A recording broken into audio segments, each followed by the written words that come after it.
Welcome to Burlap Teachers. Enjoy the video. In this video, I will explain how to make cabbage dry gobi. First, let's gather our ingredients. You'll need 1 medium head of fresh cabbage, about 1/4 cup of cooking oil, and a selection of spices.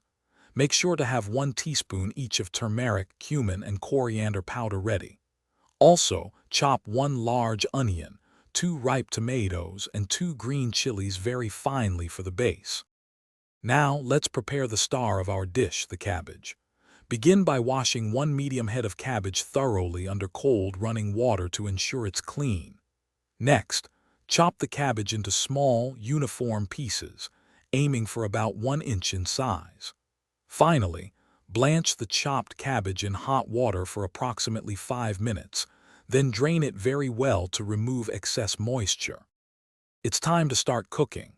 Heat 2 tablespoons of oil in a large pan or wok over medium heat. Once hot, add your chopped onions and sauté them until they turn a lovely golden brown. Then, stir in 1 tablespoon of ginger garlic paste and cook for 1 minute. Next, add the chopped tomatoes and all your prepared spices, cooking until the oil begins to separate, which usually takes about 8 minutes. Finally, add the blanched cabbage to the pan with the cooked masala. Mix everything thoroughly, ensuring the cabbage is well coated with the spices.